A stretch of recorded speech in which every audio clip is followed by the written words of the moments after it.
An exciting story of redemption, love, passion, and new beginnings. He paid for one night with her, but when he looked into her eyes, he saw something that destroyed him inside. Now, a secret from the past could transform this forbidden love into a tragedy impossible to forget. Watch this story until the end, you'll be surprised. If you like love stories and romance, subscribe to this channel, leave your comment. We post videos like this every day. Continuing, Alexander Blackwood wasn't just a millionaire. He was an architect of emotional ruins, a man who built empires upon the pain of not feeling. Heir to a legacy stained by scandals that spread across newspaper pages like bloodstains, a brilliant manipulator, he possessed everything except peace. His presence filled rooms like a silent threat. He wasn't handsome in the classical sense. He was hypnotic, dangerous, indecipherable. And he liked it that way. On that winter night in New York City, the reflections of city lights descended upon his penthouse in Upper East Side like a curtain of neon and solitude. Alexander's penthouse overflowed with luxury and indifference. Italian marble, artwork worth more than entire houses, wines that were liquid historical patrimony. He was bored, as always. That's when he saw her. Emily Davis. Translucent skin like porcelain exposed to mounting cold. She was there contracted for one night, a luxury companion, but not a professional. She had accepted the job out of desperation. Her father, a former librarian at Columbia University with early-onset Alzheimer's, needed experimental treatment at a private clinic in Rochester. She wasn't naive, but she still carried what few managed to keep intact, a kind of dignity that not even hunger could. Bend out the agency had been clear. Mr. Blackwood paid well but was demanding. No personal questions, no intimate conversations. Just elegant presence, smiles when necessary, silence when appropriate. Emily had agreed because she had no choice. $3,000 for one night. Enough for 2 more weeks of her father's treatment. When she entered the penthouse, Alexander was standing with his back to her, observing the city through floor-to-ceiling windows. He wore a dark suit that seemed to have been tailored especially for his tall, angular body. When he turned, Emily felt a shiver she couldn't identify. His eyes were too dark, as if they carried secrets that could destroy entire lives. "You're Emily," he said, not as a question but as a statement. His voice was deep, controlled, each word pronounced with surgical precision. "Yes, Mr. Blackwood." She kept her voice firm, professional. She had rehearsed this in the bathroom mirror of her small studio apartment in Greenwich Village. "Alex," he corrected, approaching. "Mr. Blackwood was my father, and he's dead." Emily noticed the way he said the word dead. There was no pain there, just an emptiness that sounded more frightening than any emotion. "Would you like something to drink?" "Water will be fine." Alexander raised an eyebrow. "Water? I have a $1,500 bottle of Bordeaux." "I don't drink alcohol." "Religious principles?" "Personal." The response seemed to amuse Alexander. He served mineral water in a crystal glass that probably cost more than Emily's monthly rent and handed it to her, letting his fingers lightly brush against hers. The touch was electric, involuntary, and Emily realized he felt it too. "Sit," he indicated the Italian sofa that dominated the room. "Tell me about yourself." "I believe the agency already provided the necessary information. The agency told me you're beautiful, educated, and discreet. I can see that you're beautiful. As for the rest, I'm still evaluating." Emily sat on the edge of the sofa, keeping her back straight. She had learned posture from her mother, who had been an etiquette teacher before dying in a car accident when Emily was 16. They were lessons she never imagined she would need to use this way. "Is there something specific you'd like to know?" "Everything," replied Alexander, sitting in the armchair across from her. "Your fears, your dreams, your scars. What brought you here?"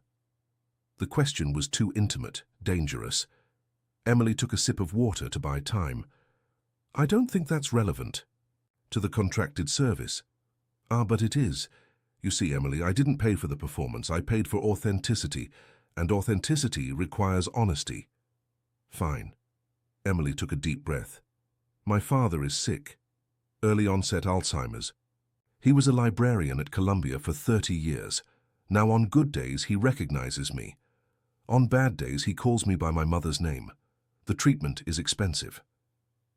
And you don't have anyone else? No. Brothers, uncles, distant cousins with money? No. Alexander studied her in silence. Emily felt like a specimen under a microscope. There was something in the way he looked at her that made her feel completely exposed, as if he could see through her skin to her soul. Have you done this before, this type of work? No. Why did you accept? Have you ever had someone you love dying slowly in front of you? The question came out with more bitterness than Emily intended. I'm sorry, I shouldn't have. Don't apologize. That's the first honest thing you've said to me since you arrived. Emily lowered her eyes. I don't usually talk about this. You can talk to me. Why? Because I understand what it's like to carry the weight of trying to save someone you love. There was something in his voice that made her look up. For a moment, the mask of indifference slipped from Alexander's face, and Emily saw something. She didn't expect pain, old, deep, carefully hidden, but still real. Are you hungry? He asked, abruptly changing the subject. A little. Good. Dinner will be served in 15 minutes. Emily didn't know what to expect. Perhaps an intimate meal, candles, romantic music. The type of scenario that would precede what she had been hired to do. Instead, Alexander led her to an elegant, but not romantic table, where two places had been set with expensive simplicity. Dinner was surreal. Alexander was a natural conversationalist, but not about superficial subjects. He talked about books, about art, about philosophy. Emily discovered that he had read more than she thought possible for a businessman. When she mentioned that she had studied literature at NYU before having to abandon the course, he asked intelligent questions about authors she loved. You like Sylvia Plath? I love her, especially The Bell Jar. Esther, said Alexander, and Emily felt a shiver. A woman who didn't know how to be happy because she'd never seen true happiness. You know the work? Intimately. There's something devastatingly beautiful about characters who don't know they deserve more. The observation was casual, but Emily felt there were layers of meaning behind it. Was he talking about Esther or about her? After dinner, Emily expected Alexander to make some move to lead her to the bedroom, to touch her. Instead, he took her to the balcony, where a spectacular view of New York stretched to the horizon. It's beautiful, said Emily, genuinely impressed. It's an illusion. All those lights hide misery, violence, despair, but from a distance it's beautiful. Do you always see the dark side of things? Always. And you? I try to see the light, even when there isn't any. Emily thought about her father, about the moments when he looked at her without recognition, about the nights when she cried in the bathroom so he wouldn't hear, especially when there isn't any. Alexander observed her for a long moment. You're dangerous, Emily Davis. Dangerous. You make me want to believe in the light. The silence that followed was charged with a tension that Emily couldn't name. It wasn't just sexual desire, although that was present. It was something deeper, more frightening. It was recognition. I should go, said Emily, looking at the clock. It's late. You should, agreed Alexander, but he made no move to stop her. Emily picked up her purse and headed for the door. Alexander followed her, maintaining a respectful distance. When she turned to say goodbye, he extended an envelope. Your payment. Emily took the envelope, feeling the weight of the money. Thank you. Emily. Yes? What happened here today? It wasn't what I expected. I know. Would you like to have dinner with me again? Not as work, as what? As people who recognize each other. Emily felt her heart race. I don't know if that's a good idea. It probably isn't. Then why are you asking? Because the worst ideas are sometimes the most necessary. Emily was silent, weighing the response. There was something about Alexander that attracted her magnetically, but also frightened her. It was like standing on the edge of a precipice, knowing that one step could mean the fall. Can I think about it? Of course. You have my number. Emily nodded and left. In the elevator, she opened the envelope.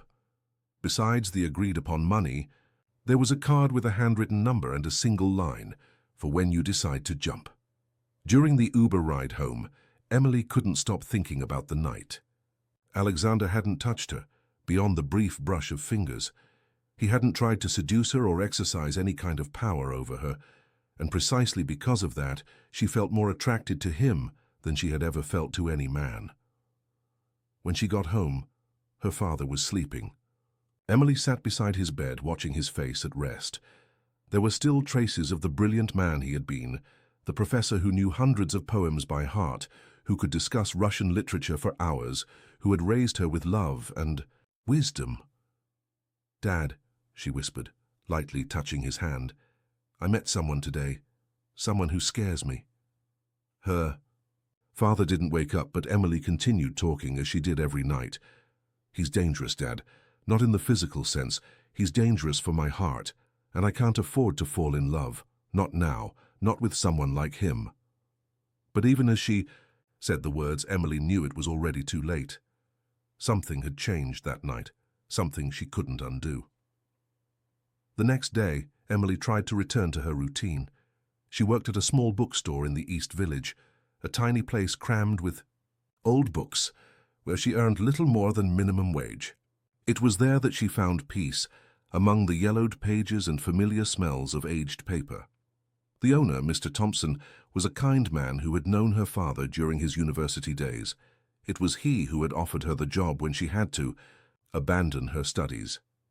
"You're different today," observed Mr. Thompson, as Emily organized a stack of poetry books. "Different how?" "Distracted, thoughtful, like someone who's made an important decision." Emily smiled. "You know too many people." "I know you, child. Since you started working here, I've never seen you like this. Did something happen?" "Maybe. Good or bad?" "I don't know yet." Mr. Thompson nodded wisely. "The best things in life usually start that way, in doubt." In the afternoon, Emily received a text message from an unknown number. "I hope you've thought about it. A." She typed and deleted the response several times. Finally, she sent "still thinking." The response came immediately. "Can I help with the decision? There's a place I'd like to show you." "What place?" "A surprise." "Can I pick you up at 7? Emily looked at the clock. There were still 2 hours to go. Enough time to go home, check on her father, take a shower, and change. Enough time to change her mind a dozen times. "Okay," she typed before she could regret it. At exactly 7 o'clock, a black car stopped in front of the bookstore. Emily recognized Alexander in the back seat, but it was the driver who got out to open the door for her. "Good evening," said Alexander when she sat beside him. "Good evening. Where are we going?" "To a place that means a lot to me, a place where few people have been." The car drove through the city, leaving downtown and heading up toward the mountains. Emily watched out the window as the city lights were left behind, replaced by darker and quieter roads. "Are you kidnapping me?" she joked, trying to disguise a slight anxiety. "If I had kidnapped you, I wouldn't have given you the option to choose. Point for you." After about an hour's journey, the car stopped in front of a house in the middle of the woods. It wasn't a mansion as Emily expected, but a simple wooden construction with large windows and a porch that extended across the entire front. "My house," explained Alexander, helping her out of the car. "My real house." "It's beautiful," said Emily, genuinely impressed.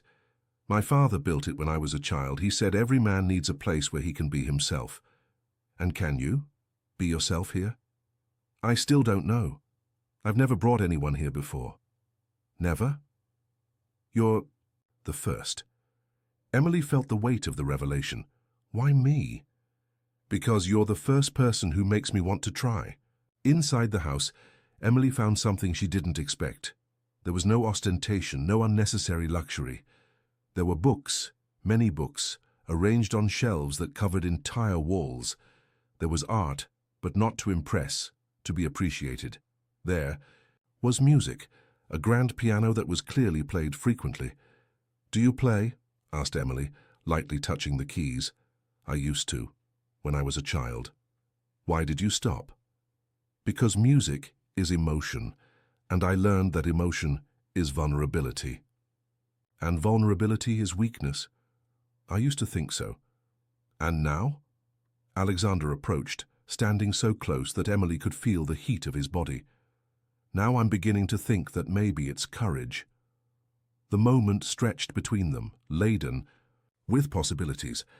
Emily knew that if she didn't step away now, she wouldn't be able to anymore. She knew she was on the verge of something that would change everything. "Alexander," she said, her voice coming out lower than she intended. "Yes?" "I'm afraid." "Of me?" "Of myself. Of what you make me feel." "And what do I make you feel?" Emily looked into his eyes, seeing her own vulnerability reflected there. "Alive. For the first time in years, you make me feel alive." Alexander raised his hand and lightly touched her face. "You have no idea what you're doing to me. Am I ruining your perfectly controlled life? You're saving me from it." And then, finally, he kissed her. It was a soft kiss at first, almost hesitant, as if he were asking permission. When Emily responded, pulling him closer, the kiss deepened, becoming something urgent, desperate, as if they were both drowning and could only breathe through each other. When they separated, both were breathless. "This is madness," whispered Emily. I know. We barely know each other. I know. You're dangerous for me. I know. And you are devastating for me." Emily laughed, a low and intimate sound. "So we're both screwed." "Completely." They spent the night talking, occasionally kissing, exploring the chemistry that exploded between them. Alexander made coffee, and they sat on the porch watching the sun rise over the woods.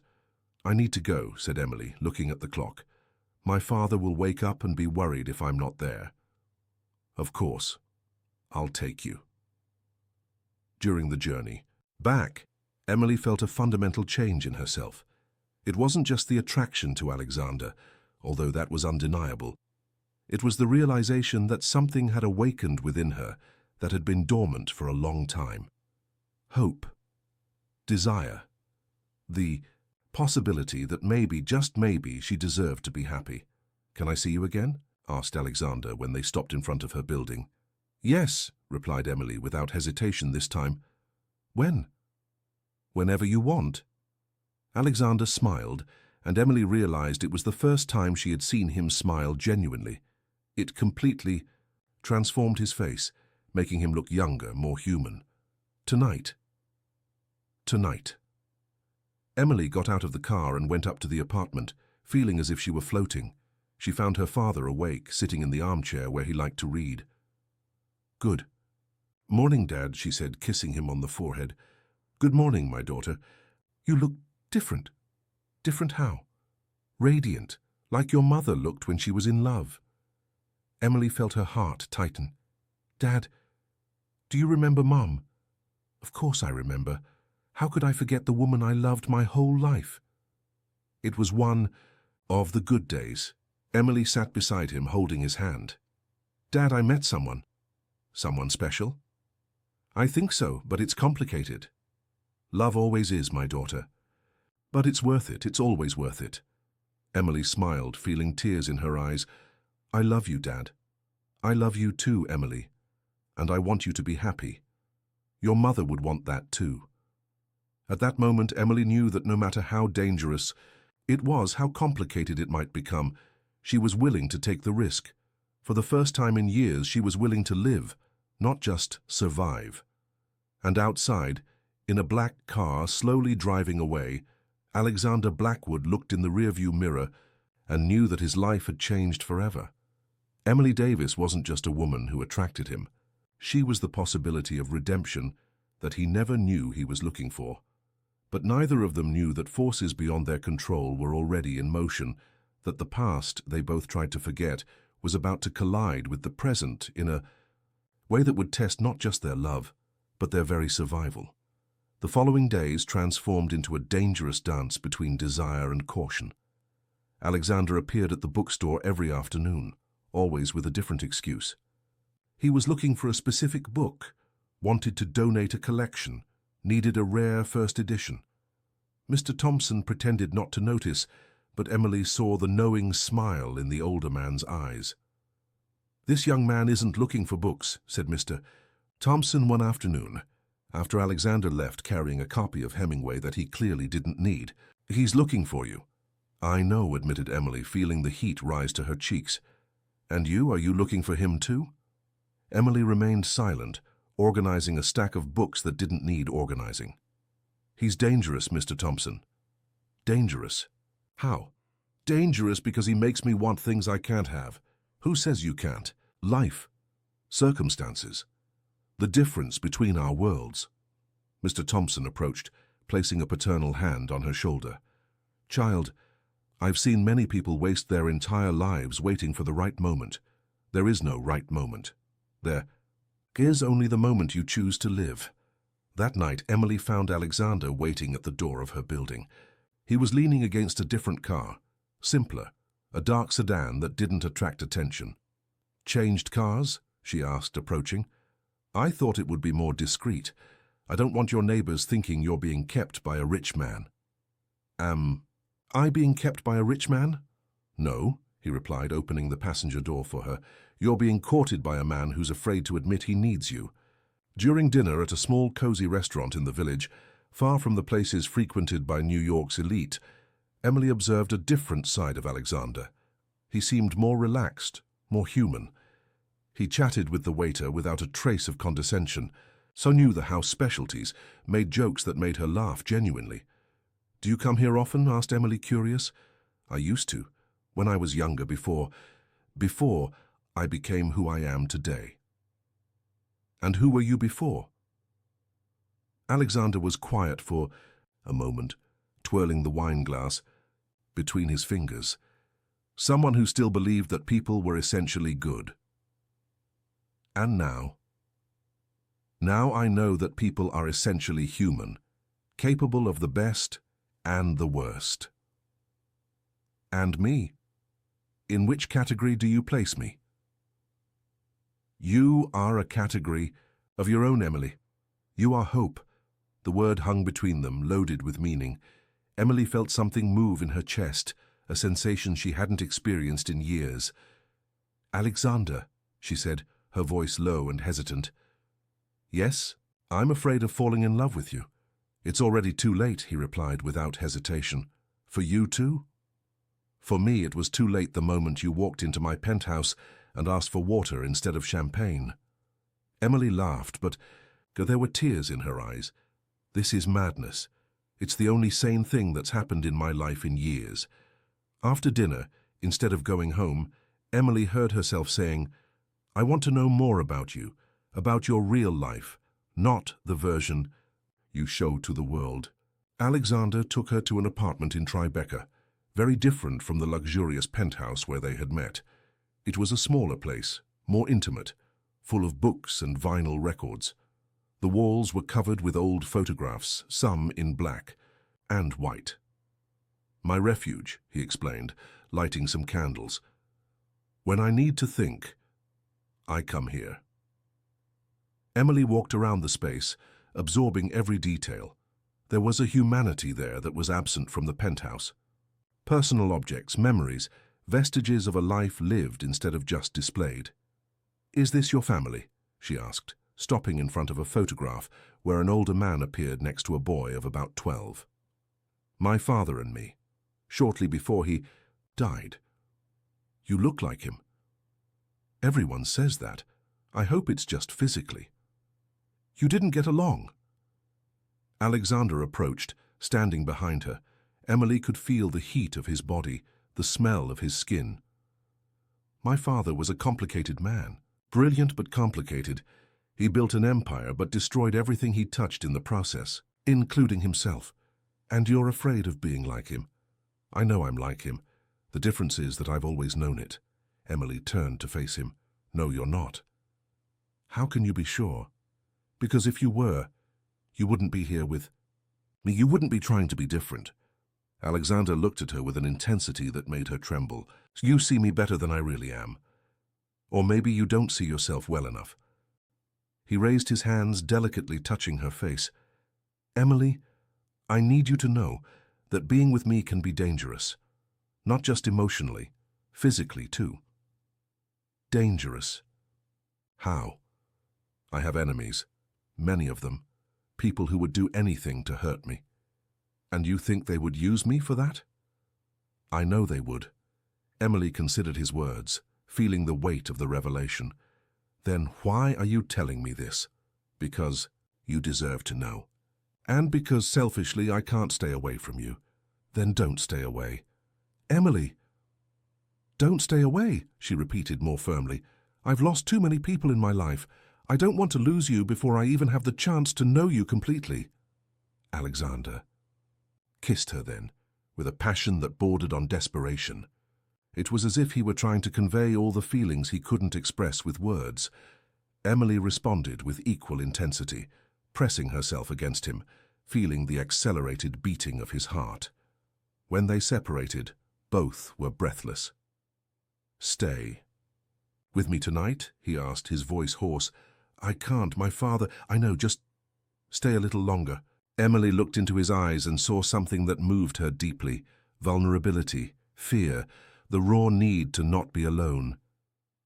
"Okay," she whispered. "A little longer." They sat on the sofa, and Emily nestled in Alexander's arms. They didn't make love, but the intimacy was equally intense. They talked about everything and nothing, sharing childhood memories, secret fears, abandoned dreams. "You wanted to be a writer," observed Alexander, playing with strands of her hair. "I did. When I was a child, I wrote stories all the time. My mother said I had talent. Why did you stop?" "Life happened. My mother died, my father started getting sick, I needed to work. There was no time left for dreams. And if there were time now? Now it's too late." "It's never too late to start again." Emily raised her head to look at him. "You talk as if it were simple." "Maybe it is. Maybe we complicate things more than we need to," says a man who admits to having mortal enemies. Alexander laughed, a low and intimate sound. "Point for you." It was almost 3 in the morning when Emily finally insisted on going home. Alexander took her personally, refusing to let her take a taxi alone. "Can I see you tomorrow?" he asked when they stopped, in front of her building. "I have to work." "After work?" "I have to take care of my father." "Can I go with you?" The question surprised her. "Go with me where?" "Home. Meet your father."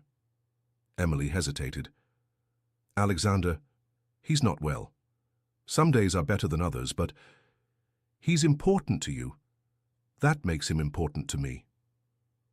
The simplicity of the declaration touched Emily deeply.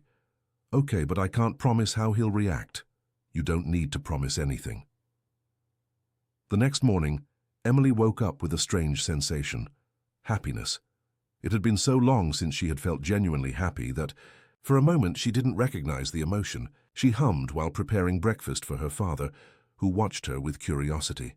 "You're singing," he observed, lucid. "I am," confirmed Emily, smiling. "I haven't heard you sing since your mother died. Maybe it's time to start singing again." Her father smiled, a smile that reminded her of the man he had been. "Your mother would be happy to know you're happy. Dad, tonight I'm going to bring someone for you to meet." "Someone special?" "Very special." "Is he good to you?" "I'm still finding out, but I think so." During the day at the bookstore, Emily found herself checking the clock constantly. Mr. Thompson noticed her anxiety. "You're nervous," he observed. "I'm going to introduce him to my father today." "That's a big step." "I know. Maybe too big. Or maybe it's exactly the right size." Alexander appeared at the bookstore shortly before closing, as had become his habit. But this time he seemed different, more nervous, less confident. "Are you okay?" asked Emily. "I'm nervous," he admitted. "I've never met a girlfriend's father." "Girlfriend? Isn't that what you are?" Emily felt her heart race. "I don't know. Are we?" "I'd like us to be." "Then we are." The simplicity of the conversation made them laugh. There were no contracts, elaborate promises, or grand declarations, just two people deciding to try to be together. Emily's apartment was small and simple, but clean and cozy. Alexander entered without showing any judgment, treating the space with the same respect he would show a palace.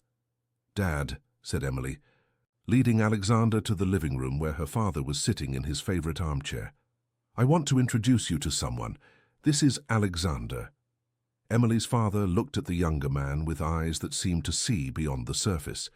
"Alexander," he repeated as if testing the name. "It's a strong name." "Thank you, sir. It's an honor to meet you." "Sit," said the father, indicating the nearby chair. "Emily told me you're special to her." "She's special to me too. Very special." "Well, then we have something in common." During the conversation that followed, Emily was surprised to see how Alexander connected with her father. There was no condescension, no rush. He conversed with the older man as if he were an equal, asking questions about his career as a librarian, showing genuine interest in his opinions about literature. "Have you read Faulkner?" asked the father. "I have. The sound and the fury profoundly marked me." "Ah, a man of good taste, and what did you think of the language?" "Revolutionary. Faulkner didn't just tell a story, he recreated language itself to tell that story." The father smiled, the first genuine smile Emily had seen in weeks. Exactly. Few understand that. After dinner, while Emily washed the dishes, she heard her father and Alexander talking about music. To her surprise, she discovered that Alexander played piano, as he had mentioned, and that her father had played guitar in his youth. "You should play for Emily," suggested the father. "She has a beautiful voice, but she hasn't sung in years." "Dad," protested Emily, feeling her cheeks flush. "It's true," insisted Alexander. "I'd love to hear you sing." "I don't sing. Not anymore." "Why not?" "Because singing is for when you're happy, and I wasn't happy." "And now?" Emily looked at the two most important men in her life sitting together in her small living room and felt something warm in her chest. Now maybe I'm starting to be. Later, after they put her father to bed, Emily and Alexander sat on the small balcony of the apartment. The view wasn't spectacular like that from his penthouse, but there was something cozy about observing the everyday life of the neighborhood. "Your father is an extraordinary man," said Alexander. "He liked you. That's rare." "Rare how?"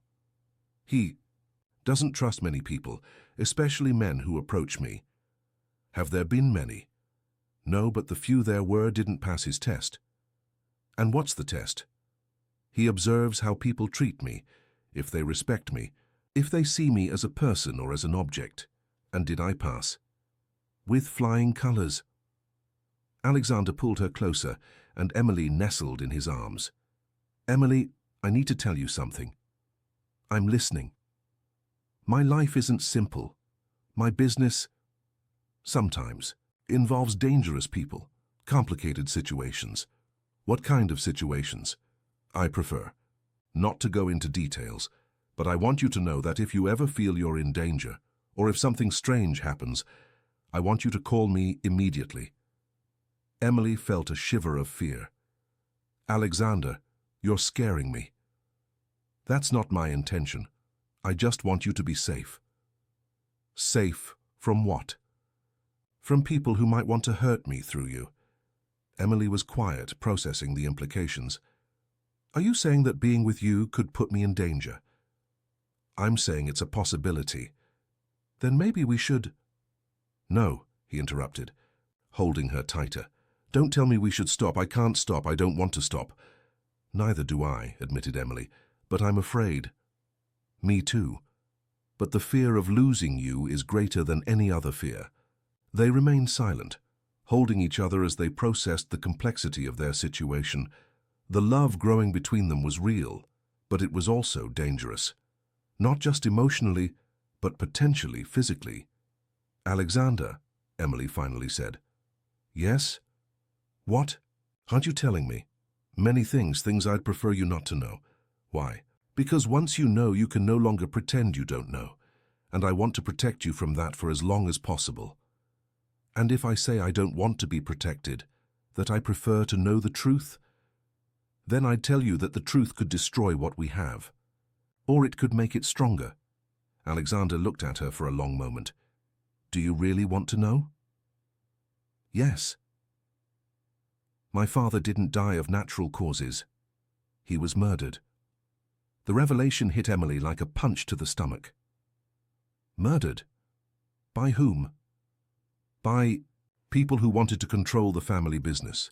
People who thought I would be easier to manipulate than he was. And were you?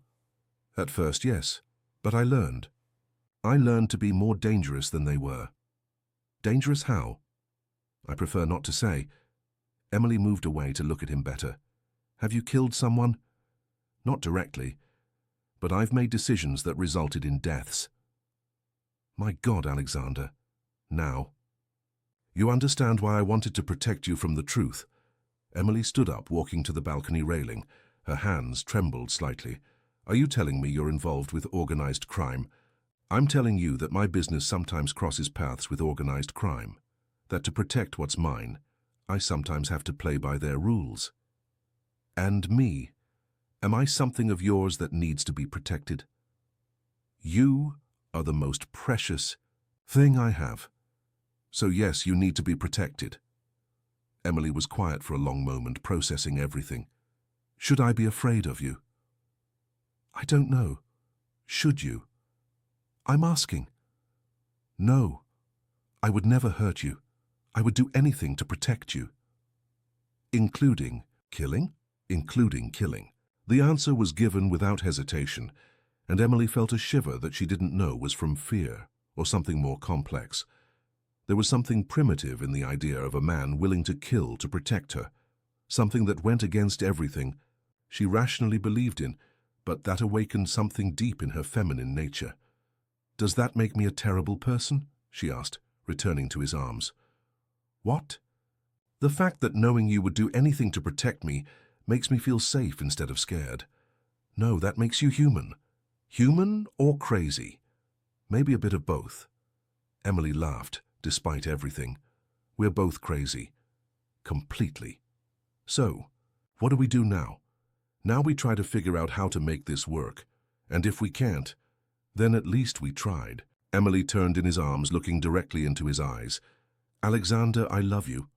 The words came out without planning, raw and honest. Alexander remained still for a moment, as if he couldn't process what he had heard.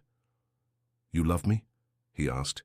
His voice low and full of something that sounded like reverence. Yes, I love you.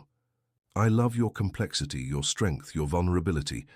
I love the way you treat my father, how you make me feel alive. I even love your dangerous secrets. Emily. You don't have to say it back. I know it's early. I know it's complicated. I just wanted you to know. I love you too, he said, his voice broken with emotion. I love you so much it hurts. I love you so much it scares me. Why? Because now I have something to lose. And men like me can't afford to have something to lose. Then maybe it's time to stop being a man like you. You talk as if it was simple. Maybe it is. Maybe you just need to choose. Choose what? I choose between the man you were and the man you can be. Alexander kissed her then, with a passion that spoke of love and desperation in equal measure. It was the kiss of a man who had found his salvation, but didn't know if he would be worthy of it. When they separated, both knew they had crossed a line from which there was no return. They were no longer just two people getting to know each other.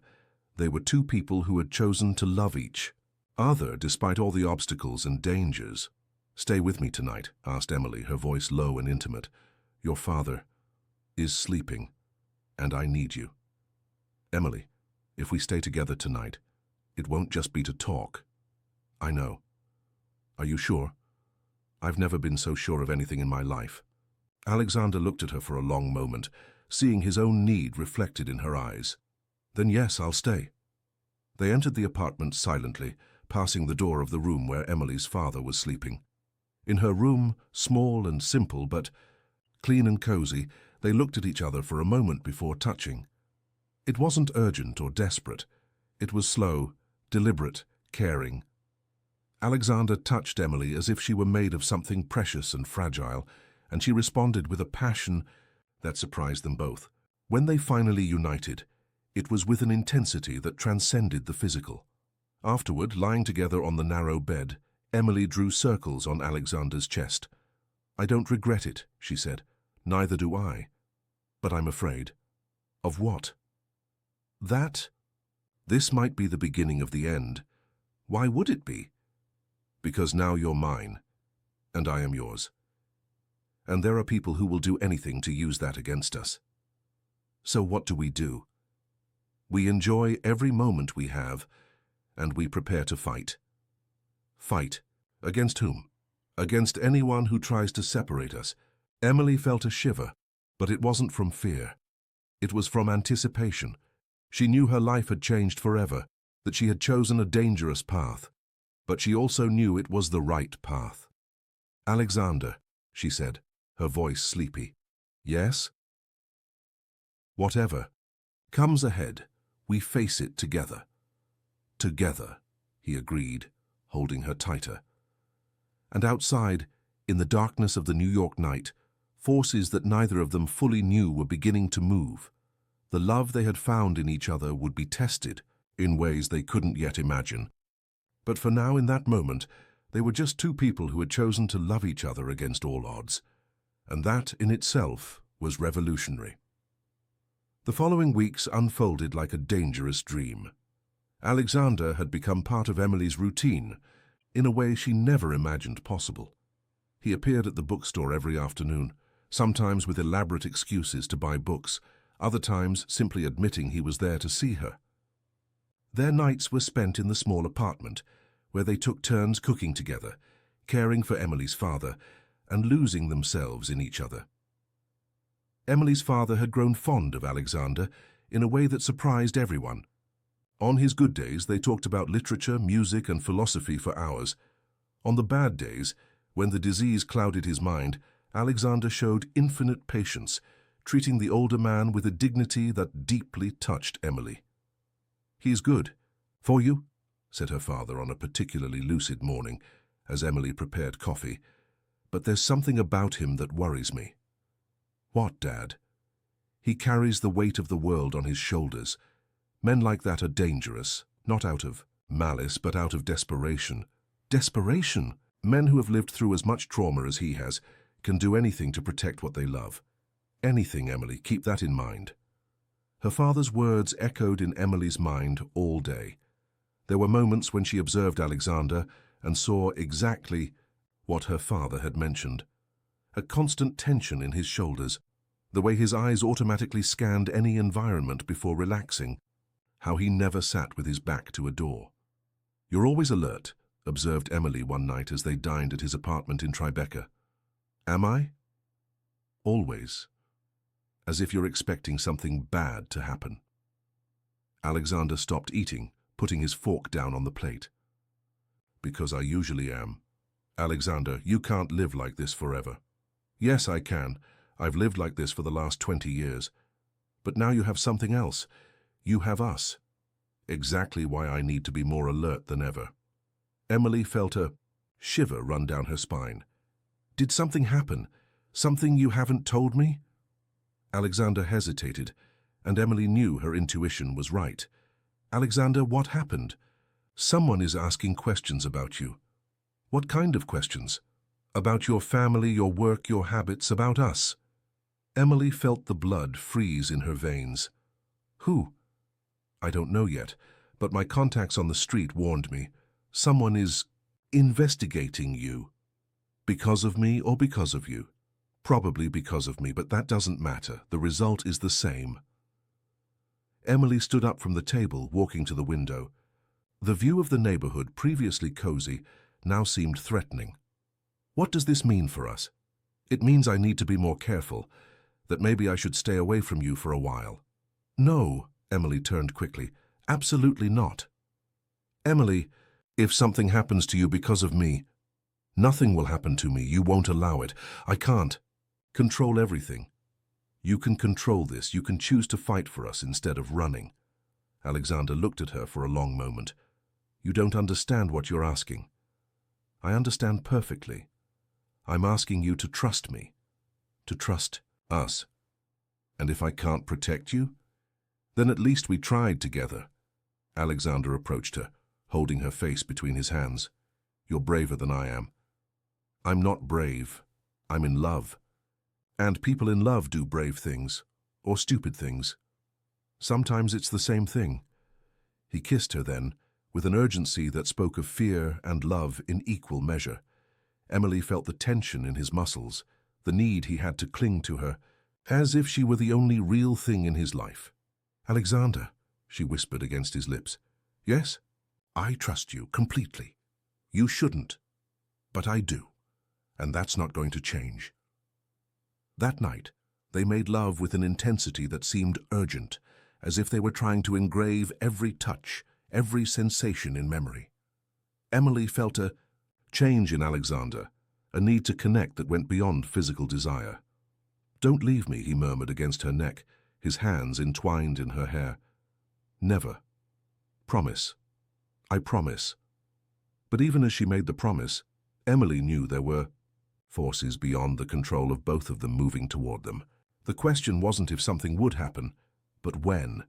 The answer came 3 days later.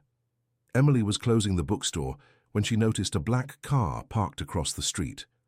It wasn't Alexander's car. It was different, more intimidating.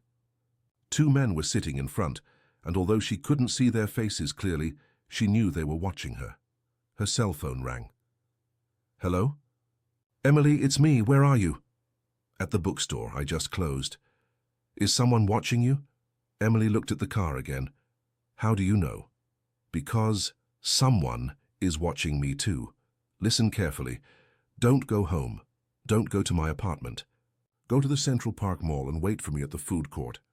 Alexander, what's happening? I'll explain when I meet you. Just do what I'm asking. And my father? I've already sent someone to take care of him.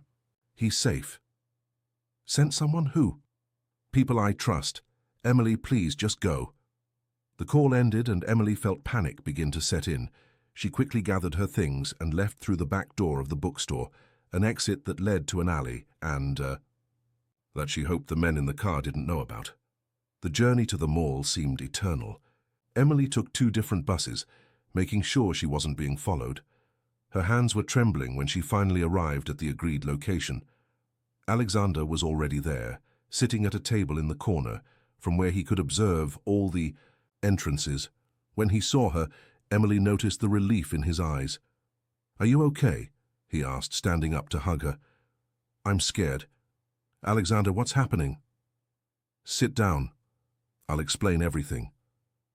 Emily sat down, her hands still trembling slightly.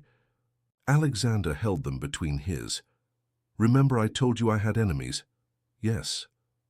Well, it seems they've decided it's time to do something about it. Do what? I don't know yet, but they're sending a message. They're showing they can get to you. And my father. He's safe. I sent 2 of my men to take care of him. They'll pose as private nurses. Emily felt a mixture of relief and panic. Your men? Alexander, what kind of men are these? Men who know how to handle dangerous situations. Are you talking about criminals? I'm talking about people who owe me favors, people who know that if something happens to you or your father, they'll have to deal with me. The coldness in Alexander's voice frightened Emily. You're talking about killing people. I'm talking about protecting you. Alexander, listen. To what you're saying, you're talking about a war. The war has already begun, Emily. I didn't start it, but I'll finish it. Emily looked at the man she loved and saw something that frightened her. It was no longer the vulnerable Alexander, who kissed her with tenderness. It was the man who had built an empire on ashes and blood. I don't want this, she said, her voice firm despite the fear. It's not a matter of wanting. It's a matter of survival. Then maybe I should get out of this. Get out of what? Us. This situation. If my presence in your life is causing this... No. Alexander's voice was hard as steel. Absolutely not. Alexander, no, Emily. I won't let you sacrifice yourself for me. I won't let them win. It's not about winning or losing. It's about surviving. Exactly, and I survive with you or I don't survive at all. The declaration was made with a conviction that made Emily understand there was no possible negotiation. Alexander had made a decision, and she could either accept it or fight against it. So what do we do, she asked. You come with me, I'll take you to a safe place. For how long? For as long as necessary. And my job, my life. Your life is more important than your job. Emily was silent, processing everything. Alexander, I need you to be honest with me. I always have been. No, you haven't. You've told me parts of the truth. Now I need the whole truth. Alexander sighed, running his hands through his hair. The whole truth could destroy what we have. The lie is already destroying it. Fine. He looked directly into her eyes. My father wasn't just murdered. He was killed because he discovered that someone within our organization was selling information to rivals. What information? Trafficking routes, shipment locations, contact names, information that cost lives. Emily felt her blood freeze. Trafficking of what? Of everything. Drugs, weapons, people. People? Human trafficking, mainly young. Women. Emily felt nausea. Are you involved in trafficking women? No. My father discovered the scheme and was killed for it. When I took over the business, I eliminated that part of the operation. Eliminated how? I killed everyone involved. The simple and direct answer left Emily speechless. Everyone. Everyone, 15 men, some with my own hands. Emily sat down heavily on the sofa. My God, they have my father. Alexander sat next to her, maintaining some distance. You hate me now. I don't know what I feel.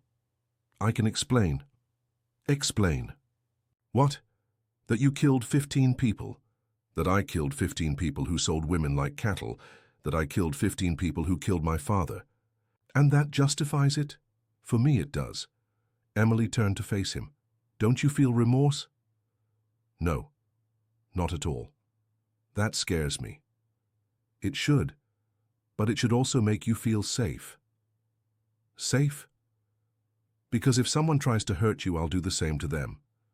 Emily studied his face, looking for signs of the sweet man who cared for her father, who kissed her with tenderness.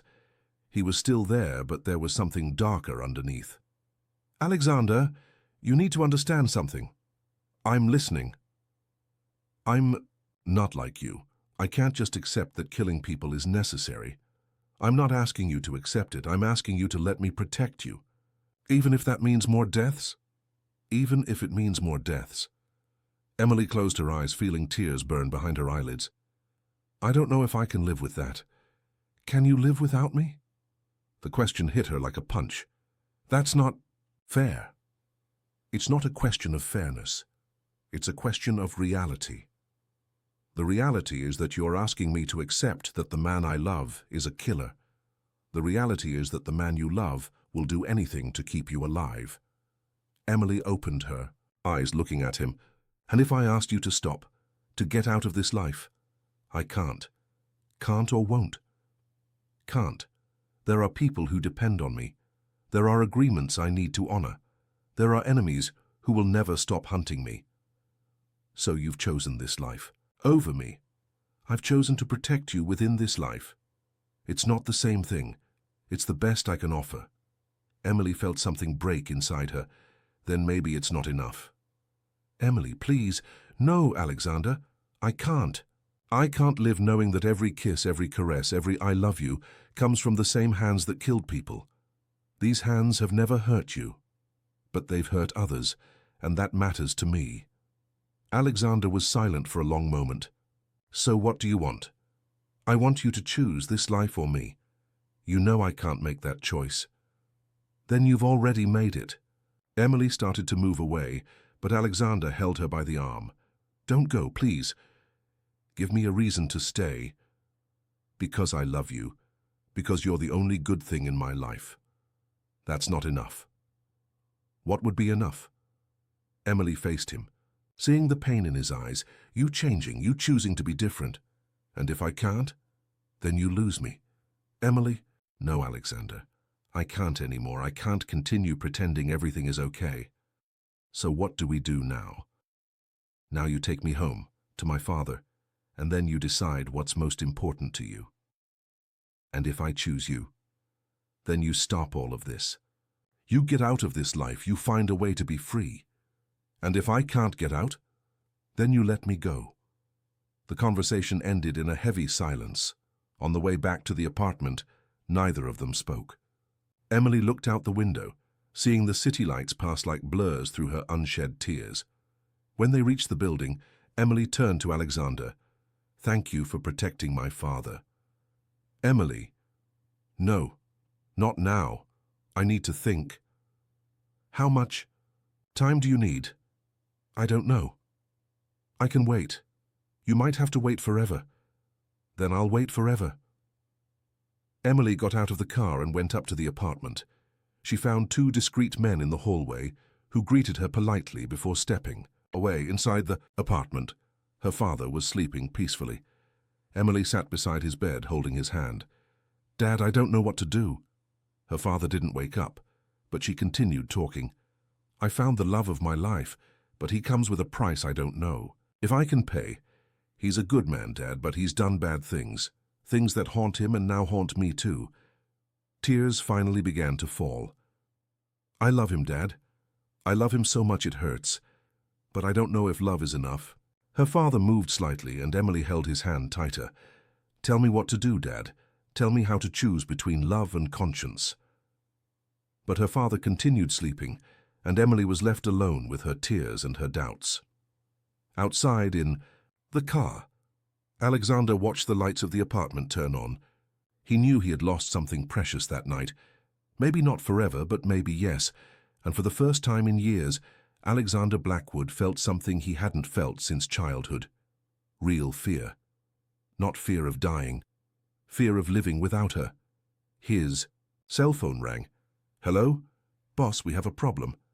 "What problem?" "We've discovered who's been asking questions about the lady."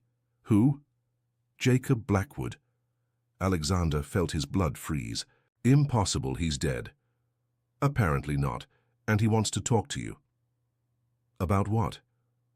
"About Emily Davis. It seems he knows something you don't know." The call ended, and Alexander sat in the car, processing the information. His father, whom he believed had been dead for 20 years, was alive, and he was interested in Emily. What did this mean? And more importantly, what did it mean for Emily? Alexander looked once more at the apartment where the woman he loved was trying to decide if he was worth the risk. Now he wasn't sure if he was.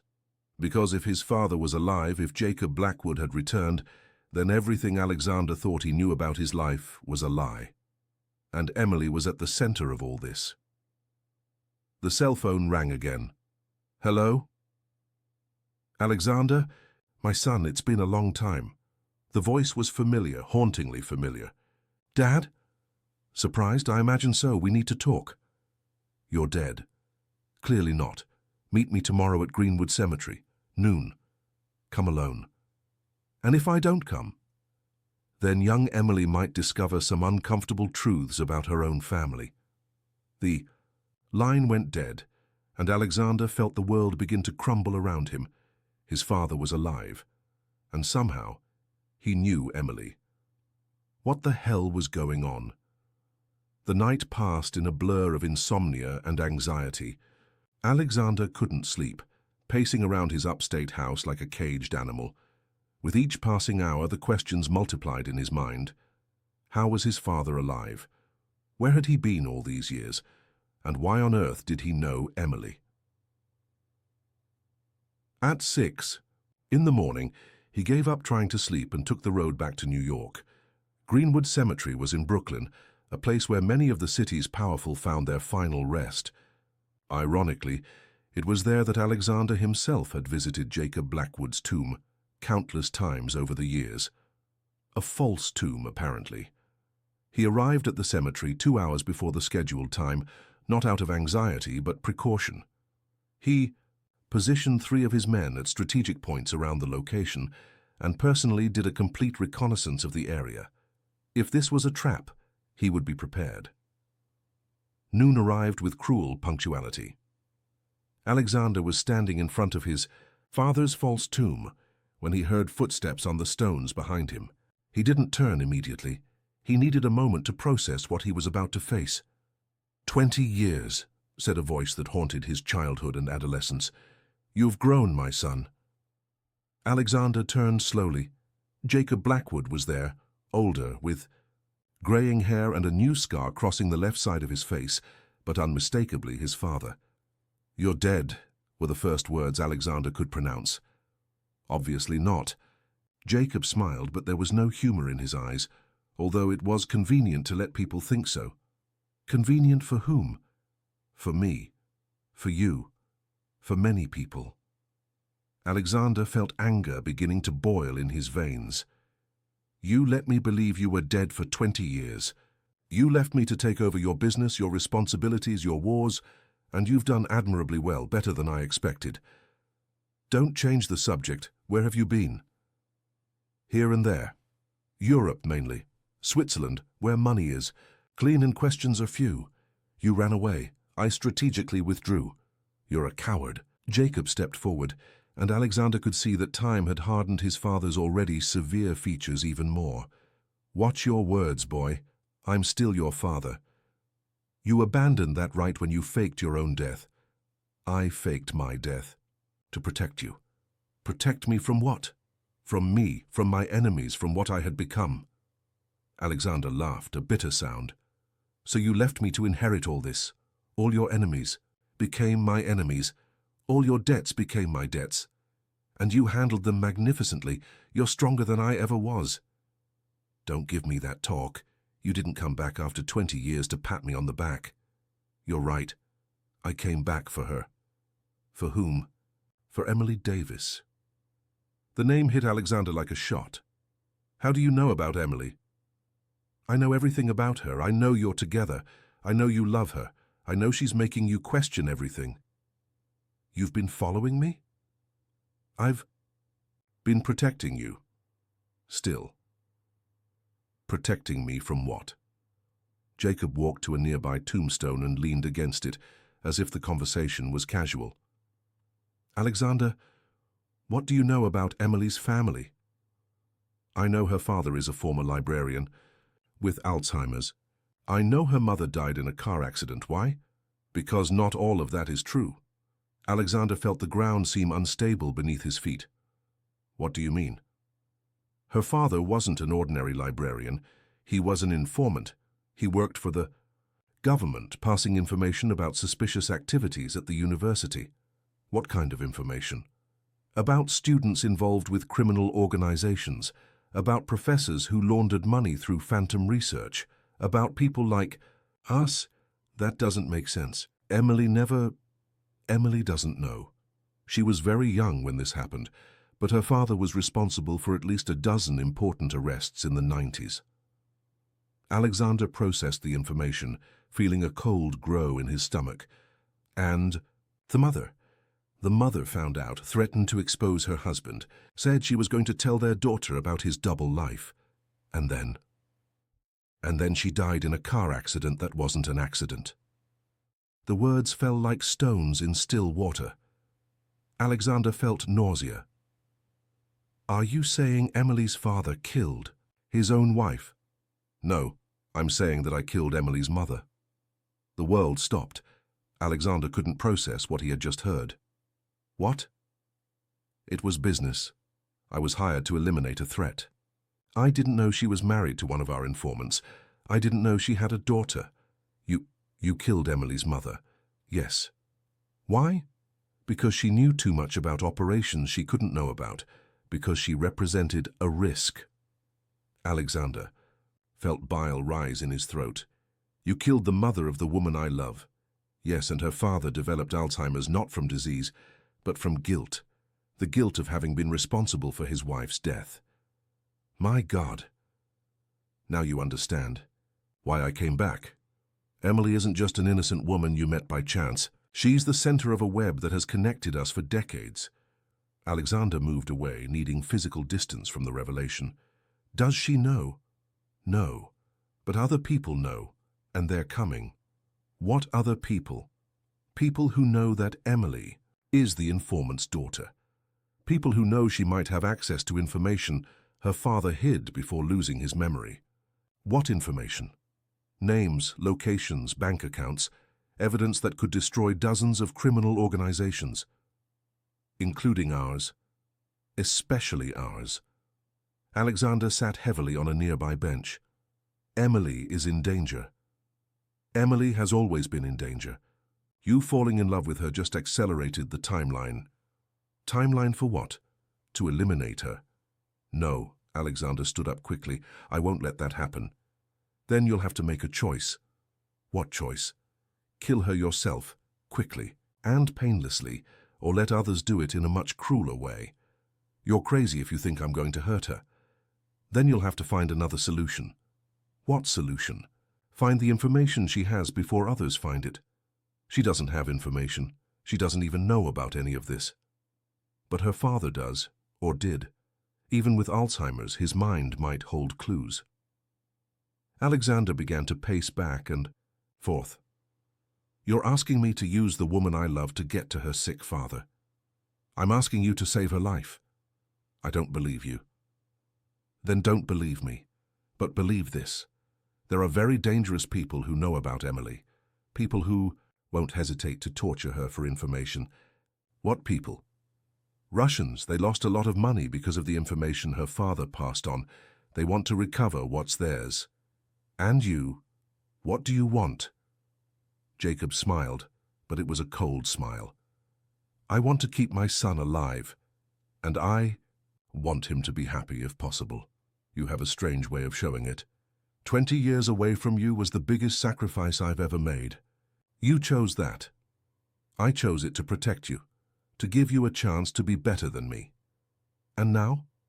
Now you need to choose between saving Emily or losing her. Alexander looked at his father, seeing similarities he didn't want to acknowledge. How do I save her? Find out where the information is, negotiate with the Russians, give them what they want in exchange for her life. And if the information doesn't exist, then you'll have to be more creative. Creative how? That, my son, is something you'll have to figure out on your own. Jacob began to walk away, but Alexander called him. Dad. Yes. Why? Did you really come back? Jacob stopped without turning. Because I discovered that you're a better man than I ever was, and because Emily made you realize that too. You know her? Not personally, but I know your heart through what she did to you. And what did she do to me? She taught you to love, something I never managed to do. Dad, protect her, Alexander. Protect her because she's the best part of you. Jacob disappeared among the tombstones, leaving Alexander alone with revelations that changed everything. Emily wasn't just the woman he loved. She was a piece in a game that began decades before they met. And now he would have to find a way to save her without destroying the love between them. The problem was that he had no idea how to do it. Alexander picked up his cell phone and dialed Emily's number. She answered on the third ring. Hello? Emily, it's me. We need to talk. Alexander, I'm still... It's not about us. It's about you, about your family, about things you need to know. What things? I can't talk on the phone. Can I come? To you? I don't know if that's a good idea. Emily, please, this is important. Your life might be in danger. My life? Yes. Please let me explain. Emily was silent for a long moment. All right, but not alone. I don't want to be alone with you right now. Where do you want to meet? At the hospital where my father was treated. There's a cafeteria there. I'll be there in an hour. Emily. 1 hour, Alexander. And after that, I don't know when I'll want to see you again. The call ended, and Alexander felt the weight of the task ahead. He needed to tell Emily about her father's past without completely destroying her image of the man she loved. He needed to warn her about the danger without terrifying her. And he needed to find a way to protect her without her discovering that he was the son of the man who had killed her mother. Because if she discovered that, he would lose her forever. And if he lost her, he would have nothing left to live for. Mount Sinai Hospital had the characteristic smell of disinfectant and hope mixed together. Alexander arrived 15 minutes before the scheduled time, his eyes scanning every corridor, every unfamiliar face. Since the conversation with his father, paranoia had permanently settled in his mind. Each shadow could hide a threat. Each stranger could be an enemy. Emily was already in the cafeteria when he arrived, sitting at a table near the window, absent-mindedly, stirring a cup of coffee that had clearly gone cold. She seemed smaller than he remembered, more fragile, and it made his heart ache. Seeing the woman he loved apparently diminished by everything that had happened between them was like receiving a punch to the stomach. "Thank you for coming," she said when he approached, without raising her eyes from the cup. "Thank you for agreeing to see me," he replied, carefully sitting in the chair opposite her. "You said my life was in danger. I thought I should listen." Alexander studied her face, looking for signs of how he should approach the subject. Emily was clearly defensive, but there was something more, a tension he couldn't identify. "Emily, before I talk about the danger, I need you to tell me what you know about your father's work at the university." "My father was a librarian, you know that." "Was that all he did?" Emily finally raised her eyes and Alexander saw suspicion there. "Why are you asking this?" "Because I discovered some things that might explain why people are asking questions about you." "What kind of things?" Alexander took a deep breath. "Your father wasn't just a librarian. He also worked with information." "Information about what?" "About suspicious activities at the university, about people who used the institution to launder money or make criminal contacts." Emily remained motionless for a moment. "Are you saying my father was a spy?" "Not exactly a spy, more like an informant." "For whom?" "For the government, for the FBI." Emily leaned back in her chair, processing the information.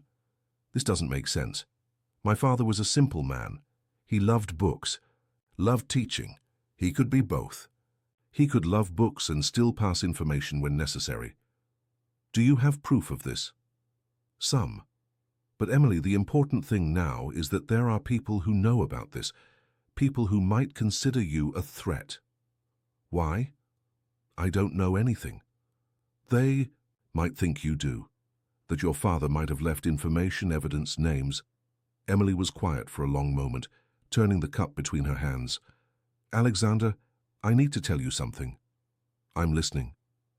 "Yesterday, after you left me at home, I couldn't sleep. I kept thinking about everything you told me, about this whole strange situation, so I decided to look for some things." "What things?" "Things of my father's, old documents, papers he kept, things I had never touched because I respected his privacy." Alexander felt his heart race. "And did you find anything?"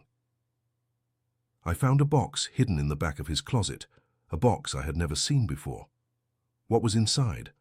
Emily opened her purse and took out a folder of documents. "This." Alexander looked at the folder with a mixture of curiosity and terror. "May I see?" "You may. But first, I want you to explain how you knew about my father's work." "Emily." "No, Alexander, no more secrets, no more half-truths. If you want me to trust you, you need to be completely honest with me." Alexander looked into her eyes and saw a determination he hadn't noticed before. The fragile and frightened Emily had given way to a woman who demanded answers. "My father told me." "Your father? I thought he was dead." "I thought so too. But he's alive. I talked to him today." "Where has he been all these years?" "Hiding, pretending to be dead to protect himself." "And how does he know about my father?" Alexander hesitated. This was the part that could destroy everything. "Because they met, a long time ago." "Met how?" "Through work." "What kind of work?" "Emily, this is complicated." "Alexander, stop protecting me. Stop thinking I can't handle the truth. My father was involved in activities that your father was investigating." "Criminal activities?" "Yes. And now, is your father still involved?" "I don't know. He says no." Emily nodded slowly. "So your father is a criminal and my father was an informant against criminals?" "Basically, yes." "And you think this could put me in danger?" "I know it can. Emily opened the folder and spread the documents on the table. Then maybe you should see this. Alexander looked at the papers and felt his blood freeze. There were photographs, newspaper clippings, lists of names, and at the center of it all, a photo of a younger man he immediately recognized. His father. You saw this? He asked, pointing to the photo. I did. This man appears in several documents, always related to crimes, always escaping arrest. Do you know who he is? No, but from the context, he seems to be someone important, someone my father was investigating for years.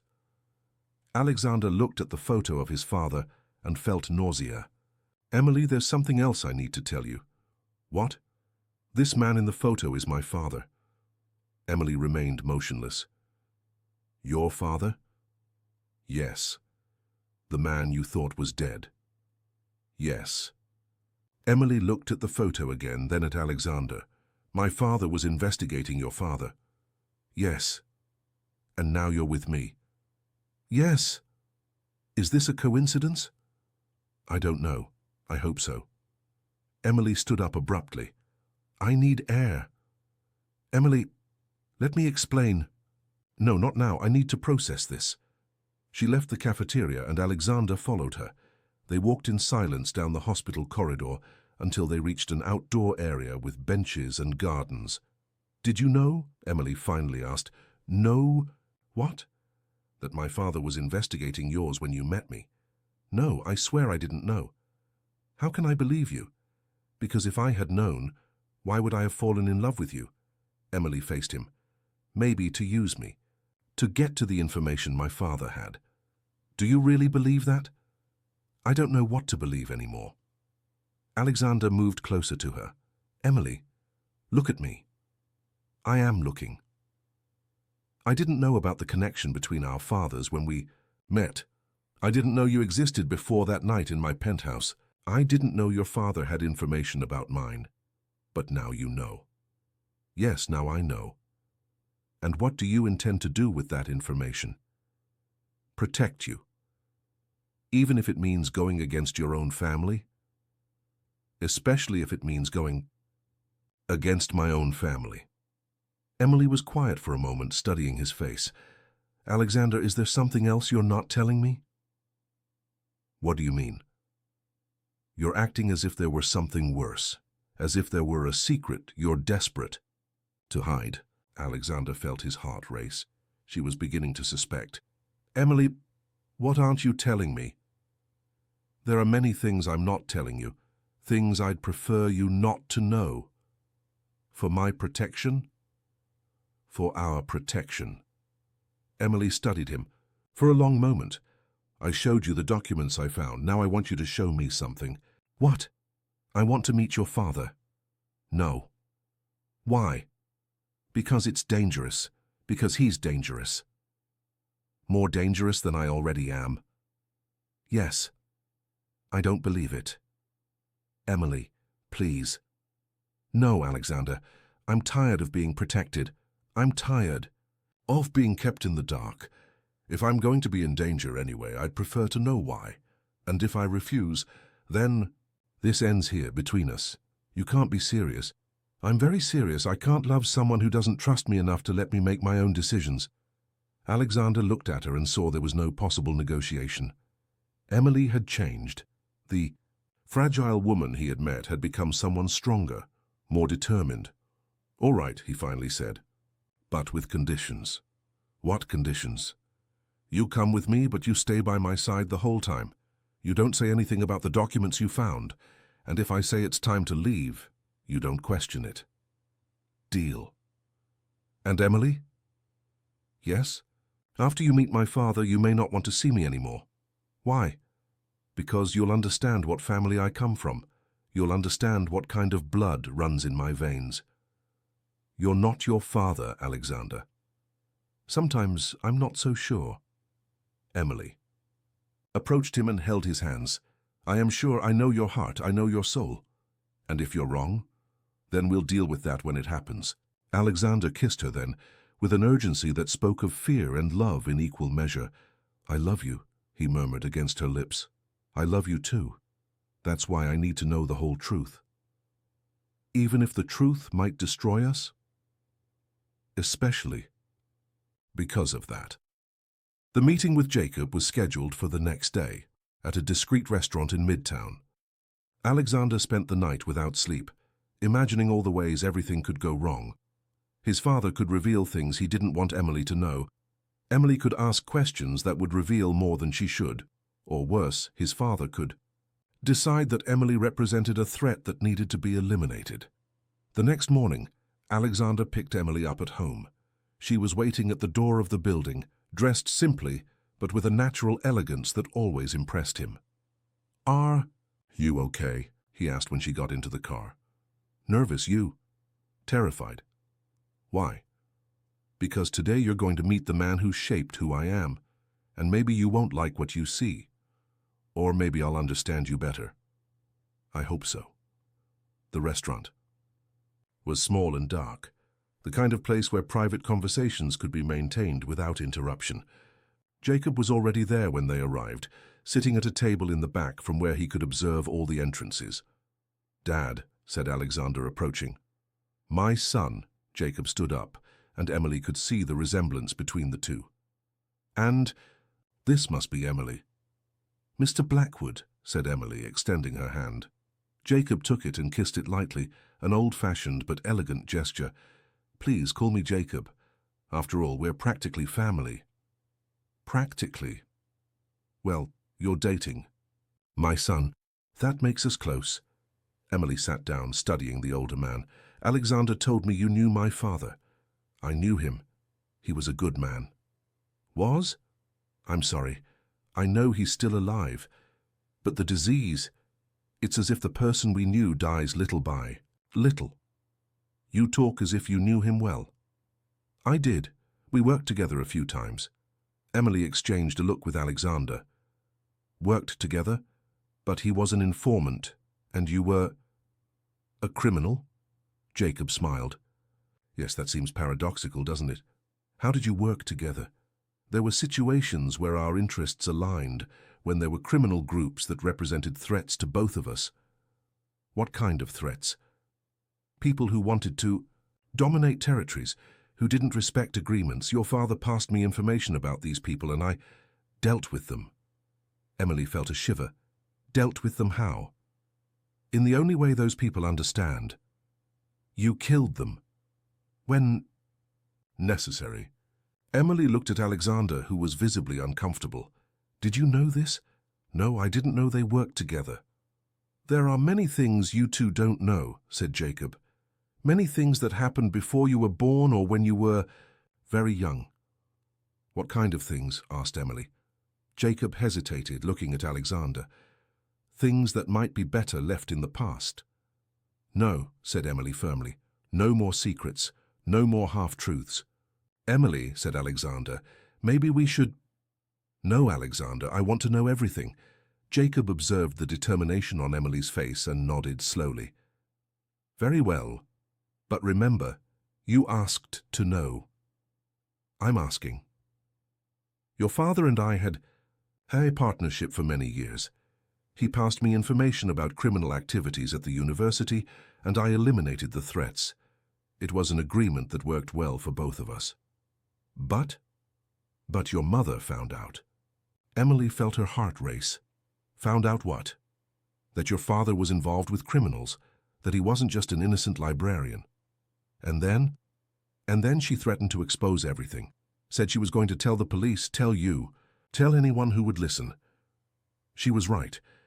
Maybe, but that would have ruined many lives, including yours." "How so?" Jacob looked at Alexander again, who shook his head almost imperceptibly, but Jacob continued. "Because if your mother had exposed everything, your father would have been arrested. You would have been left alone, without family, without money. You probably would have ended up in the foster care system. Better than growing up with a lie." "Maybe, but your mother didn't get the chance to find out." "Why not?" "Because she died before she could tell anyone."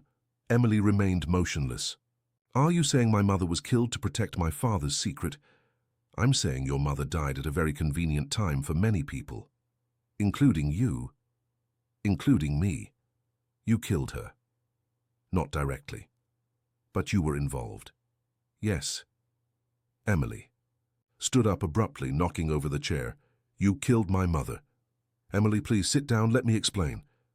There's nothing to explain. You killed my mother, and now you're sitting here pretending to be civilized. It wasn't like that. How was it then? It was business, nothing personal. Nothing personal. She was my mother, and I'm sorry about that, genuinely. Emily looked at Alexander, who was as pale as paper. Did you know?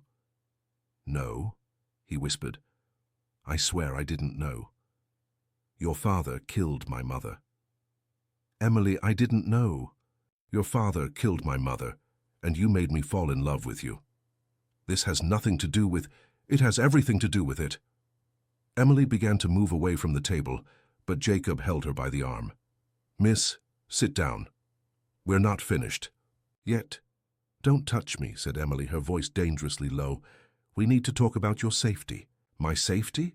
You're worried about my safety? Yes, because there are people who know about the documents you found. People who will do anything to get them. What people? Russians. People who lost a lot of money because of the information your father passed on over the years. And what do they want? They want the documents, they want the names, they want the location of bank accounts that were frozen. And if I don't give them, then they'll torture you until you do. And then they'll kill you. Emily felt her blood freeze. When? Soon. Maybe today, maybe tomorrow. But soon. And what do you suggest? That you give us the documents, that you let us handle this. So you can use the information? So we can protect you. Emily laughed, but it was a bitter sound. Protect me? You killed my mother and now you want to protect me? Yes. Why? Because my son loves you and I love my son. Emily looked at Alexander, seeing the pain in his eyes. And you? What do you want? I want you to be safe, he said. No matter what that means for us, even if it means never seeing me again, even if it means never seeing you again. Emily felt tears burn her eyes. You two are impossible. We are what we are, said Jacob, but we can protect you. And afterward? Afterward, you decide what you want to do with your life. Emily looked at the two men, seeing similarities that hurt. I need to think. We don't have much time, said Jacob. Then give me the time we have. All right. But Emily? Yes? Don't go home today. Don't go anywhere alone. Stay with Alexander. I don't... Please, said Alexander.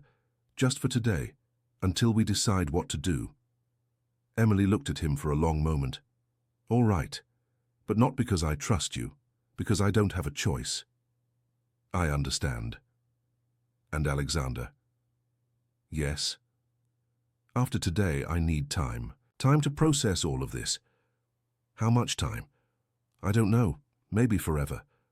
The words hit Alexander like shots, but he nodded. I understand. Good, said Jacob, standing up. So it's decided. Emily stays with you today. Tomorrow, we decide what to do with the documents. And if I decide not to hand them over, then all of us will have to live with the consequences. Jacob left the restaurant, leaving Emily and Alexander alone with the weight of the revelations. You really didn't know? Asked Emily. No, I swear I didn't know. Your father killed my mother. I know, and I'm so sorry. How can I be with you knowing this? You can't, I understand. Emily looked at him, seeing the pain in his eyes. But I also can't stay away from you. Emily, I don't know what I'm going to do. I don't know how I'm going to deal with this. You don't have to decide now. But I need to decide soon. Then let's take it one day at a time. All right, one day at a time. And at that moment, both knew they were on the verge of losing everything they had built together. But they also knew they still loved each other, despite everything. The question was whether love would be enough to overcome the terrible truth they now knew. Night fell over New York like a heavy cloak, laden with foreboding. Emily and Alexander were in his Tribeca apartment, the silence between them dense and filled with everything they couldn't say. She had spent the last few hours sitting by the window watching the city while he paced the room like a caged animal. "You need to eat something," said Alexander, breaking the silence for the first time in hours. "I'm not hungry." "Emily, you haven't eaten anything since breakfast." "How can I eat when I discovered that the man I love is the son of my mother's killer?" The words came out raw, unfiltered, and Alexander felt each one like a blade. "I didn't choose my father. But you chose to love me, knowing who he was." "Didn't know about your mother, but you knew he was a killer." "Yes." Emily finally turned to look at him. "How do you live with that?" "I live because I have no choice. I live because getting out of this life means dying. So you chose the criminal life over me. I chose to live so I could love you." "That's not love, Alexander. That's selfishness." "Maybe it is, but it's all I know how to do." Emily stood up and walked over to him. "No, it's not. You know how to be gentle, you know how to care, you know how to truly love. I've seen it with my father, with me. That doesn't change what I am." "No, but it can change what you choose to be." Alexander looked into her eyes, seeing something he didn't expect. It wasn't hatred, it wasn't contempt, it was hope. "What are you saying?" "I'm saying that maybe there's still a chance for us. But not like this. Not with you still trapped in this life." "Emily, you don't understand. I can't just leave. There are contracts, obligations, enemies who will never stop looking for me." "Then maybe it's time to face them." "Face them how?" "By giving them what they want, ending this once and for all." Alexander frowned. "Are you talking about the documents?" "I'm talking about much more than that." Before Alexander could respond, his cell phone rang. It was an unknown number. "Hello?" "Mr. Blackwood, my name is Dmitry Volkov. I believe your father mentioned our conversation." Alexander felt his blood freeze. "What do you want?" "I want what's ours. The information that was stolen from us. The names, the accounts, the locations." "I don't know what you're talking about." "Of course you do. Your girlfriend found an interesting box, didn't she?" Emily moved closer, listening to the conversation. Alexander put the phone on speaker. "Listen carefully," continued Dmitry. "You have until noon tomorrow to deliver everything to us. Otherwise, we'll start eliminating people close to you." "What people?" "How about we start with Miss Emily's sick father? I'm sure he would have a very peaceful death if you cooperate." "Don't you dare touch him," said Emily, unable to contain herself. "Ah, Miss Emily, what a pleasure to finally hear your voice. You're even more beautiful than in the photos." "What photos?" "The photos we've taken of you over the last few days. Leaving home, working, visiting your father. You have a very predictable routine, dear." Alexander clenched his fists. "Where do you want to meet?" "Good that you're being reasonable. Warehouse in the port area, 15th Street, number 200. Noon sharp. Come alone." "And if we don't come?" "Then Miss Emily will never see her father alive again." The call ended and silence took over the apartment. "They have my father," whispered Emily. "We don't know that." "It could be a bluff." "It's not a bluff. You heard his voice. He has my father." Alexander picked up another cell phone and dialed a number. "Marcus, are you with Emily's father?" "I'm here at the hospital, boss." "But there's something strange." "What?" "He's not here. The nurses said 2 men came to get him for a special exam, but there's no record of any exam scheduled."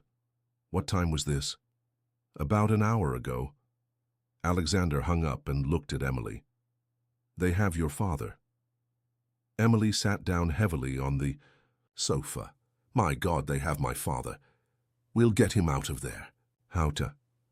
"By giving them what they want." "The documents?" "Yes. And afterward?" "Afterward, we improvise." Emily looked at him with an expression he couldn't decipher. "No." "No what?" "We're not giving them the documents." "Emily, they have your father." "I know, but giving them the documents won't save him." "So of course it will." "No, it won't. As soon as they have what they want, they'll kill us. Me, you, my father. They can't leave witnesses." "So what do you propose?" I propose we do this right, that we end this once and for all. Emily, you're not a criminal. You don't know how this world works. No, but you do, and your father does. My father? Yes. I need to talk to him. Emily, I don't think that's a good idea. Why? Because he killed my mother? Because he ruined my life? Because he's dangerous. More dangerous than the situation we're in? No. Then call him. Alexander hesitated, but knew Emily was right. They needed help, and Jacob, as much as he hated to admit, it was the only one with enough experience to deal with the Russians. Dad, it's me. We need to talk. I already heard. Dmitri called me. You know him? I know him. We did business in the past. He has Emily's father. I know. That's why I'm coming over. You're coming here? I'm already on my way up. The call ended, and minutes later, Jacob knocked on the door. When he entered, Emily saw that he came armed. Serious situation, he said without preamble. They could kill us, said Emily. They'll try, but not if we're smarter. Do you have a plan? I have several options, some more civilized than others. What's the most civilized one? Negotiation. We give them part of what they want, keep the rest as insurance. And the least civilized? We eliminate all of them. Emily looked at Alexander, then at Jacob. How many men do they have? Probably 5 or 6. Dmitri doesn't work with large groups. And us? We have the advantage of knowing the city and having friends. What kind of friends? The kind who owe favors and don't ask questions. Emily was silent for a moment. Is there a third option? Which one? We turn ourselves in, you, me, and Alexander, in exchange for my father's life. No, said Alexander immediately. Why not? Because I won't let you die. It might not be your choice, and it is my choice, it always has been. Jacob observed the interaction between the two with interest. There is another option. What? I turn myself in. Alone. Dad, no. Think. About it, Alexander. Dmitri wants revenge, he wants blood. If I give him that, he might spare you. And if he doesn't, then at least I'll have done something right in my life. Emily looked at the man who had killed her mother and felt something she didn't expect. Compassion. Why? Because you made my son become a better man. Because you made me remember what it means to love someone more than your own life. That doesn't erase what you did. No, but maybe it's a start. Dad, I won't let you do this. It's not your decision, my son. Of course it is. We're a family. Exactly. That's why I need to protect my family. Emily stood up and walked to the window. There's a fourth option. What? We give them exactly what they want, but not in the way they expect. I don't understand. The documents I found aren't just information about accounts and operations. They're also evidence of crimes, names of people involved, locations of bodies. And what if we offer this to the FBI? If we turn this into an official operation? Jacob and Alexander looked at each other. Would that work? It could work. But it would be the end of everything. Of the entire organization. Of all operations. It would be the end of the criminal. Life, corrected Emily. It would be the end of our life, said Alexander. Or it would be the beginning of a new life. Emily, you don't understand. If we do this, we'll have to enter the witness protection program. We'll have to disappear. Together, if you want. And your father? Me too, said Jacob, if you'll accept me. Emily looked at the two men, seeing similarities that had bothered her before but now seemed comforting. Would it really be possible? It would be difficult, dangerous. There would be no guarantees. But would it be possible? Yes. Then that's what we're going to do. Emily, are you sure this means giving up everything, your job, your life, your identity? It means giving up a life that was never really mine. It means starting a true life. And if it doesn't work? Then at least we tried. Jacob picked up his cell phone. I know someone in the FBI, someone who can help us. Trustworthy. as trustworthy as possible in this life. Call them. While Jacob made the call, Emily approached Alexander. Are you sure about this? I'm sure about you. We'll figure out the rest. We may never be able to return to New York. I don't care. I can be happy anywhere as long as you're with me. Even knowing you'll be poor, that you'll have to work like a normal person? Especially because of that. Jacob hung up the phone. It's set. We have 2 hours to get to the meeting with the agent. And my father? We'll get him out first. How? In the simplest way, we'll trade. Trade what? Me for him. No, said Alexander. Don't argue. It's the only way. Dad, I won't let you do this. You don't have to let me. I'll do it anyway. Then we go together. Alexander, no. Don't leave me out of this. We're a family. We do this together. Emily felt tears in her eyes. You two are impossible. We're Blackwoods, said Jacob. Impossible is our specialty. Then all three of us go. Emily, it's too dangerous. I don't care. I'm not going to stay here waiting for you to die. You could die too. Then we'll die together. Jacob looked at the two and smiled. Your mother would be proud. Which one? Both of them. The next hour was spent in preparation.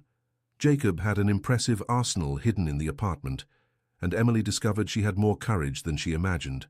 When it was time to leave, she was armed and determined. Remember, said Jacob as they drove to the warehouse, Dimitri will try to separate us. They'll try to turn us against each other. Don't fall for it. And if they try to do that, then we forget about negotiation and move to Plan B. What's Plan B? Kill all of them. Dad. Alexander, there are moments in life when there is no choice. This might be one of them. I understand. And you too? Yes? No matter what happens in there, I want you to know that I love you, both of you. Dad, don't let me speak. I never said this in life, never showed it, but I love you. Emily felt tears in her eyes. I love you too, both of you. And I love you too more than my own life, said Alexander. Then let's make this work, said Jacob. The warehouse was exactly where Dimitri had said. An abandoned building in the port area, surrounded by other empty buildings. The perfect place for a meeting that no one should witness. They know we're here, said Jacob, observing the windows. How many? At least 6, maybe more. And my father? He's in there, I can feel it. They got out of the car and walked to the entrance. The door was open, an obviously planned invitation. Mr. Blackwood, said a voice with a Russian accent, what a pleasure to finally meet you in person. Dmitri Volkov was a tall, thin man with graying hair and eyes as cold as ice. He was surrounded by 5 armed men, all pointing their weapons at the trio that had just entered. Dmitri, said Jacob, you haven't changed at all. Neither have you, still presumptuous. Where is her father? Safe, for now. We want to see him. Of course, but first the documents. Emily stepped forward. We don't have the documents. Ah, Miss Emily, what a shame that you're a liar. I'm not lying, we didn't bring the documents. Then your father will die. No, he won't, because you need us alive to get what you want. Dmitri smiled. Smart, but not as smart as you think. One of the men brought Emily's father. He was conscious but clearly frightened. Dad, said Emily, stepping forward. Emily, what are you doing here? I came to get you. How touching, said Dmitri, but futile. Where are the documents? In a safe place, said Jacob. Where? In a safe deposit box, a box that can only be opened by all of us together. Lie. It's not a lie. Who do you think I am? An amateur? Dmitri considered the words. Where is this safe deposit box? Bank of America main branch, has to be during operating hours. Tomorrow then? No, today, now. The bank is closed. I have contacts. I can have it opened. And why would you do that? Because I want this to end. I want my family to be safe. Your family? Jacob looked at Emily and Alexander. My family. Dmitri thought for a moment. Fine. But if this is a trick... It's not a trick, it's the end of all this. What Dmitri didn't know was that Jacob had sent a text message while talking, a message to the FBI agent indicating the exact location of the warehouse. "Let's go," said Dmitri. "Everyone?" "Everyone. I'm not leaving anyone behind." They left the warehouse in convoy, Dmitri and his men in one car, Jacob, Alexander, Emily and her father in another. What none of the Russians noticed were the several unmarked cars following them, at a distance. "Will it work?" asked Emily. "It will work," said Jacob, "and how can you be sure?" "Because for the first time in my life, I'm doing the right thing." The bank was closed, but Jacob kept his promise. A few phone calls later, they were inside the building, accompanied by a nervous manager and 2 security guards. "The safe deposit box," said Dmitri, impatient. "Basement," said Jacob. They all went down together, the Russians still armed but relaxed. They were so close to their goal that they lowered their guard. That's when everything happened at once. The lights went out. The FBI raided the building. Shots were fired. Screams echoed through the corridors. In the midst of the chaos, Jacob protected Emily and her father with his own body, while Alexander disarmed one of the Russians. The fight lasted less than 3 minutes. When the lights came back on, Dmitri was dead. 3 of his men as well. The other 2 surrendered. "It's over," said the FBI agent approaching. "It's over," agreed Jacob. "And now?" asked Emily. "Now you disappear," said the agent. "New identities, new life, new place. All of us? All of you. You're a family, now." Emily looked at her father, who seemed confused but safe. She looked at Jacob, who was wounded but alive. She looked at Alexander, who was watching, her with love and hope. "We're a family," she said. "We're a family," confirmed Alexander. "A complicated family," said Jacob, "but a family." 6 months later, in a small town in Colorado, Emily woke up to the sound of music coming from the kitchen. She went down the stairs of the simple house where she now lived and found Alexander preparing breakfast, singing softly. "Good morning," she said, hugging him from behind. "Good morning, love." "Where's my father?" "In the garden with Jacob. Trying to plant tomatoes. They get along well now." "Surprisingly well," Emily smiled. Who would have thought that 3 people with so many reasons to hate each other would end up becoming a family? Love does strange things. It really does. Do you regret it? What? Having left everything, having started from scratch? Never. And you? Never. I'm happier than I ever thought I could be. Even being poor, even working in an auto shop, even not having a penny. But you have me. I have you, and that's everything. Emily kissed him, feeling the same shiver she had felt since the first day. "Alexander?" "Yes? I think it's time." "Time for what?" "Time for you to ask me to marry you." "Oh, is it? And why would I do that?" "Because you love me. Because you want to spend the rest of your life with me. Because we're a family." "Those are good reasons. They're excellent reasons." Alexander knelt right there in the simple kitchen of the simple house and took a modest ring from his pocket. "Emily, will you marry me?" "Yes," she said without hesitation. 1,000 times yes. "Even though I'm the son of a killer? Even though you're the son of a killer? Even though we're complicated people? Especially because we're complicated people." He put the ring on her finger and kissed her. "I love you. I love you too. Forever, forever." From the garden came applause. Jacob and Emily's father were at the window, observing the scene. "About time!" shouted Jacob. "Finally," said Emily's father. Emily and Alexander laughed, embracing in the kitchen, knowing they had found something worth more than any fortune, an imperfect but real family, a complicated but true love, a simple but full life. And in the end, they discovered that sometimes the best things are born from the worst circumstances. That love can survive any truth, and that a family isn't defined by blood, but by the choice to be together. Emily Davis and Alexander Blackwood were married a month later in a small church in town with Jacob and Emily's father as witnesses. There was no luxury, no pomp, nothing but the essentials: love, family, and the promise of a future together.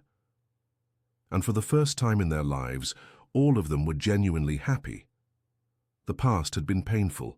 The present was challenging. But the future was theirs to build, and they would build it together, one day at a time, one family at a time, one love at a time. Forever.